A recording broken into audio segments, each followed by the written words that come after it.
Vita Rovīte ar zinātni ir saistīta jau kopš bērnības. Iedvesmojoties no mammas, zinātņu doktoris, viņa zina, ka zinātnē neviens nopietns rezultāts nav ātri sasniedzams. Viņa jau gadiem ilgi specializējas molekulārajā ģenētikā, pētot akromegālijas. Es domāju, ka liela nozīme ir tam, ka es jau no bērnības zināju, ka ir tāda lieta kā zinātne. Tiešām jau no agrīniem gadiem es biju līdzi arī mammai reizēm uz laboratoriju. Un es zināju, ka tā ir lieta, ar ko cilvēks var nodarboties. Arī šī pētnieciskā joma, kurā es pašlaik darbojos, attīstījās tā diezgan dabiski. Jo es sāku strādāt profesora Kloviņa laboratorijā, kurā viņš nodarbojās ar hipofīzu neiroendokrīno audzēju izpēti.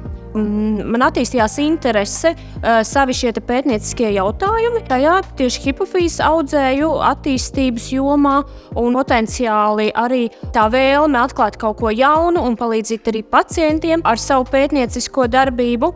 Un vēlāk pakāpeniski šī joma papildinājās. Mēs sākām arī pētīt aizkuņa dziedzeru neiroendokrīnos audzējus, kur jau mums ir veiksmīga sadarbība ar ārvalstu partneriem. Un arī radās sadarbības ietveros vairāki projekti, kas ir saistīti tieši ar autoimūnajām slimībām.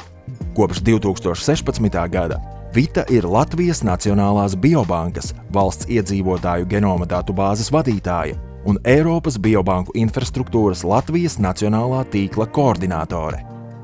Biobankā mēs glabājam paraugus no Latvijas iedzīvotājiem. Mums ir vairāk kā 40,000 Latvijas iedzīvotāji pašlaik iesaistīti biobankā. Un mēs glabājam asins atvesinātos biomateriālus, kas ir DNS plazmas serums.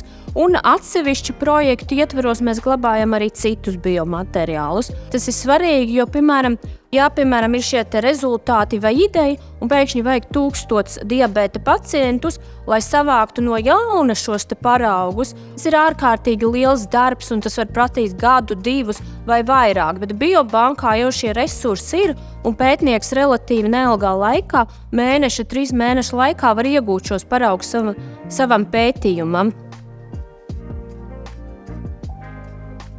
Eiropas miljonus genomu šis projekts ir vērsts uz to, lai veidotu datu bāzi ar pilnām genoma sekvencēm no vairāk kā 100 miljoniem Eiropas iedzīvotāju. Un nākotnē tātad šis resurs, kas tiek ģenerēts kopā Eiropā visās valstīs, kalpos kā tāds pamats, lai attīstītu personalizēto medicīnu, priestu tiešām par dažādām šīm etniskajām izcelsmēm un veiktu dažāda veida pētījumus saistībā ar medicīnu.